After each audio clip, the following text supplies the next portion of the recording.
Welcome back to the show where Dana and I will bring our own different styles. There you go. I like that. Of communication to the table. Yeah. Although we do tend to understand each other pretty well. Oh, without verbal language. Yeah. I mean, Dana knew that I really needed to change the angle of my camera or else I was not going, my brain would have just fizzled right out and I wouldn't have even been here. Right. Exactly. Do you find yourself, I feel like it could be like one of these commercials. Oh, I'm going to really date myself. Did you ever where you lived, did they ever have those commercials for the Evelyn Wood School of Speed Reading? Oh, yeah. Well, okay. Sure. One of those, the Ronco commercials. Like, do you find yourself, do others in your life misunderstand what you meant? Do you find yourself having to backpedal a lot? Do you find yourself feeling like you said something you thought was funny and no one else did? Then you may have communication misalignments. Do you ever wish that you could have put a foot in your mouth sooner? Oh, yeah. Do you ever, for me, because I can be impulsive, so I often say things that I regret. And it's probably like more of me being sensitive to like more critical and sensitive of myself, because when I check in with someone else, I'm like, oh my gosh, I just realized that this could have come off this way. They'll always say like, no, you're fine. Like, don't worry about it. That's not how I took it. But I have been really inappropriate lately in an IEP because I couldn't help myself. And I got protective over one of a client that I had assessed who is a non-speaker. So they tend to be the most misunderstood and the most underserved in so many ways. But I just kept saying like what he's experiencing is a normal human emotion of anxiety because you messed with his schedule in the morning and now he's wondering if the rest of his day is screwed. He's asking you the question over and over again because you haven't answered it. And because you've decided to ignore it as an intervention, he's getting more and more dysregulated. Yeah. So, and so we just went back and forth and he said to me, look, and his hands went up. This is we're on Zoom. There's like 20 of us. And I'm presenting my report. There's 20 of you involved in this? Oh yeah, because this is what happens in these kind of situations. And he puts his hands up and he says, look, I'm a radical behaviorist. And I said, the client or this other person in the meeting? This other person on the team. Okay. And the person that I was trying to make a point with of treating the client like a human being. Yeah, God forbid. Yeah. And he said, look, I'm a radical behaviorist. And if you don't see it, it doesn't exist. And so here's what I said. You feel like we're going to do like the Hitler thing. ABA. What? I said, so hypothetically speaking, even though you're not observably doing anything, could you potentially be upset with me about what I'm saying? Yeah. Even though we can't see it as a team. There's this whole world inside your brain that's going. We can't see it. So maybe, but because we can't see it, it doesn't mean that you're upset with what I'm saying. And I just left it. How did you respond? It was just like pregnant pause. Oh, yeah. And I said, see Mama Bear with that one. That was an impulsivity. That was. Well, that's what I'm saying. And then I said, I'm just asking the team to think about this situation as a human experience. That even though the student is autistic, he also has feelings. And that if all it took was some reassurance to help you feel better, would you feel okay if we restricted that or did not give that to you? Yeah. So at the end of the day, this isn't intervention. This is being a human. Yeah. And I'm just asking for that. Like I that's how I followed that up. And anyway, when the IEP was over, I just hung my head like, Gwen, why? Why do you do that? Why? I couldn't help myself, Dana. Yeah. I think you should have done that, because really, I mean, that client wasn't having someone advocate for them. No, and I that's the thing that I know, like, I got triggered, and I knew it too, like heart's pounding, blood pressure's rising. Like, I know those feelings in myself, and I just couldn't not say it. Maybe like the way you said it, you knew you were in that state of that heart pounding thing, and that never feels good when you put something out there that's so loaded like that, because However, not my highest moment, not my best moment. But it also reminds me of the idea of malalignment of communication. So you may mean one thing, and just what you're describing the topic, which it's like, you were protective of this person, et cetera, et cetera. But the outside neurotypical world, it may be heard in a different way. And then where does the onus lie? It always seems like it's always on the person who isn't in line with what the neurotypicals want, right? I mean, I had a recent example with someone I work with, who is very much an advocate and very much bringing attention to all things diversity and oppression based on those things. And so I had an opportunity to say something about a particular topic. It was a meeting for a professional organization where they're holding the meeting. And I said, I'm not going to this because of where it is. Do you see how many anti-trans and LGBT attacks on people down there? And by the way, they have a total ban on reproductive care down there. And I thought, this is what I've learned from this person, how to draw people's attention to these things. It didn't go over that way. I still can't. Was it the way I had written it? I don't know what happened. And that person had a really strong reaction to it, thinking I was just attacking them. And I was truly like, what's happening? I don't understand. I thought this was what you've been teaching me to advocate, sort of like what you were saying. And then I thought, I shouldn't have sent it. Because I sort of went back and forth about, should I send it at all to begin with? And I'm like, no, this is what I'm learning, is to stand up for my community. Yeah. And then I stand up for my community. And this is just one example of how, like we were joking at the beginning, have you ever felt like you made a point and everybody freaked out and you're like, what's happening? Right? I do think, is that a difference in those communication styles? Is it an assumption on the other person's, or is it really because there's that energy behind it, like your example, and they feel that and they get defensive, or they're like, what's happening? Why are you doing this? Right. And then I've experienced that thing that you described so many times where I'm like, I should have just kept my mouth shut. And that's not fun either, right? Then I never say anything about anybody ever. I'll just sit there like a bump on a log and never speak up. Yeah. And in that moment, to step back and be like, what's my role in this situation, which in many ways it is in an advocacy position, I believe, right? And so it's not always fun or sexy to do that. And that, how do I, and I'm not good. I mean, I think the other piece that I'm realizing about myself is I have written scientifically for so long, just our graduate school training and the way you write. And I'm not really good sometimes at making it understandable or digestible for those who are not reading that. Right. And so I personally, I think, struggle with communication or making myself clear in a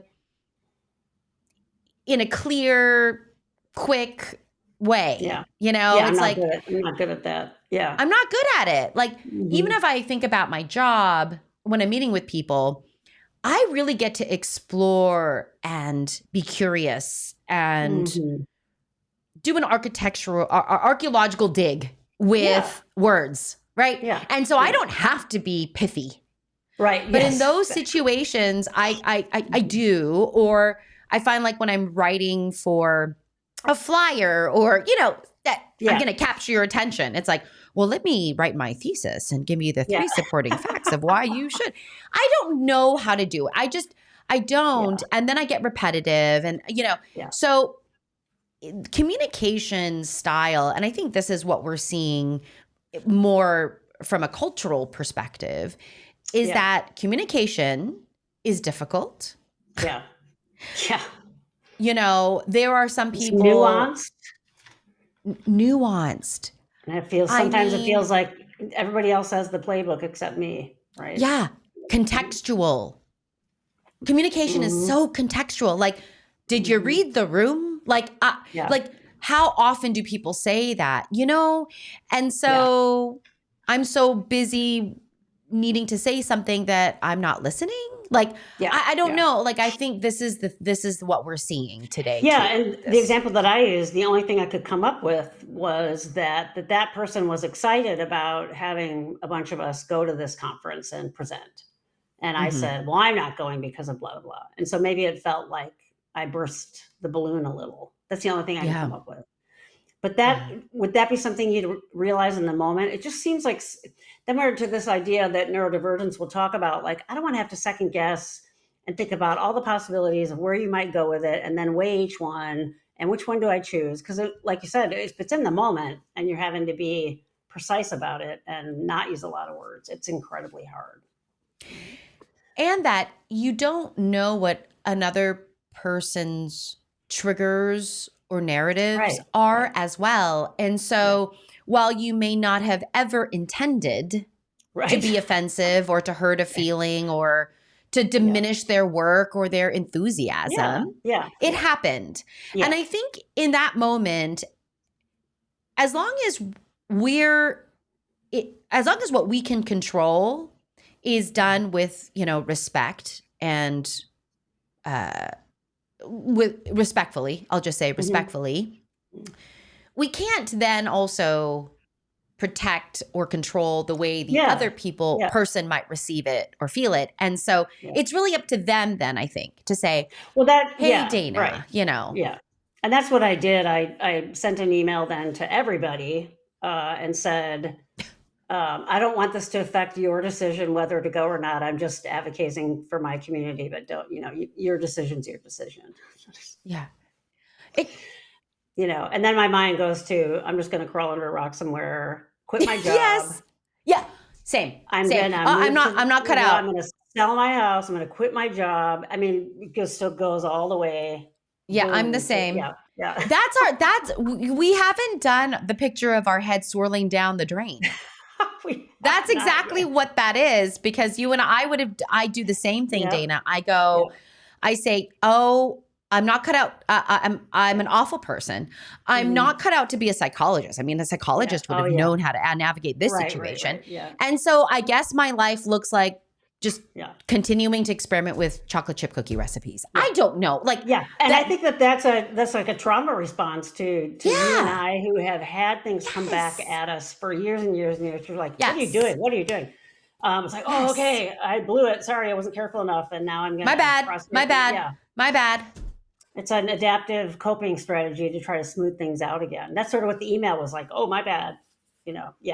So that we're sort of doing this episode to really show how words and communication are symbolic of so much else, and power struggles and who can advocate for themselves, who can't, different words mean different things to different people. And how do you navigate that, let alone the dynamics in the room in terms of like, how does that person carry themselves? And are they the type of person that takes up the room or doesn't take up the room, et cetera, et cetera, et cetera. And then the differences, right? All these various differences, because we're not always in our life able to, what you and I do for a living, which is to do the archaeological dig. It really is about that quick little, and that's sort of what that alexithymia is. We talk about not having the words when you're emotionally geared up, but I think just a lot of times not having the words that the other person thinks should be the words. Yes. Right. Mm-hmm. Which leads to social paralysis or decision-making paralysis, right? And makes sense. Yeah. It makes complete sense. I mean, so many of my clients are like, Gwen, I don't avoid social interactions because I don't like people. I avoid social interactions because 50 different outcomes come to my mind and I can't decide which one I want to do. And then I don't know how to act and behave. And then I look weird, or then I say something offensive, and then it's done. Like it's the very opposite actually of not wanting to be social. It's I don't want to make a mistake. I don't want to, I've been told that I can be rude or terse or, out of control or whatever. And they're just like, I'm done. Like I don't. Yeah, I've done that too. I mean, my being autistic paired with my, parts of European background, which is just like short and sweet and get to the point. Yeah. I know that a lot of students, I had students tell me over the years about, I'm so intimidated by you, I'm afraid of you. And I, in the past would be like, well, that's your problem. And I'm like, so now I just say, just so you know, nothing's sugar-coated. I don't know how to do sugarcoat. It just is what it is. But you know that I'm not a judger.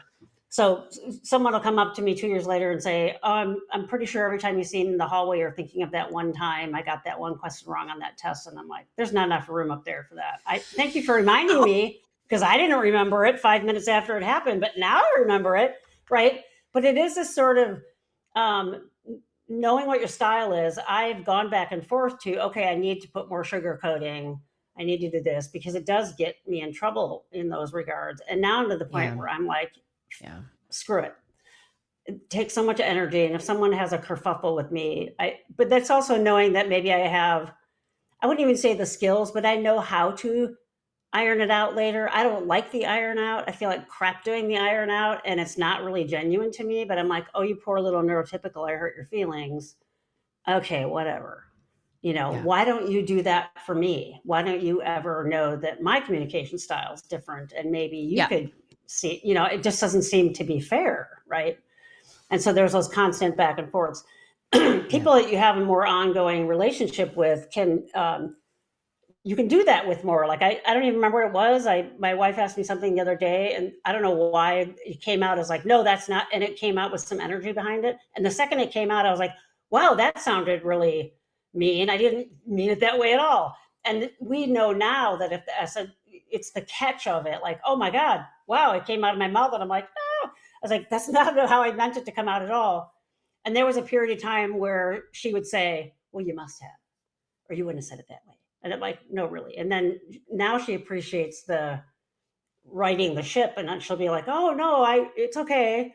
And I'll say, I meant it this way. Oh, great. Thank you. So there is that, but we live together, we've been together for 20 plus years, and she gets that. And for her understanding that I'm autistic, she wants to know how my brain works so we can work together.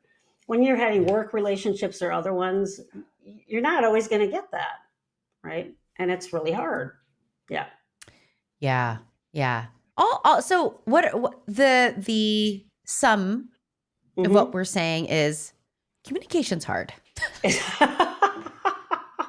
is.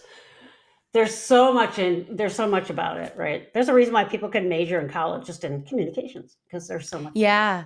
Well, and if we think about family systems or couples therapy, these types of things, they are grounded in communication strategies. Yeah. Grounded in how to communicate.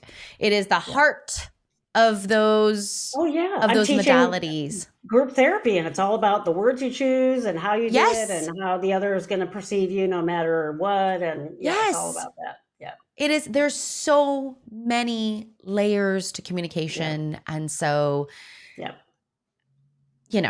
come commiserate with us as we flush our heads down a toilet. Yeah.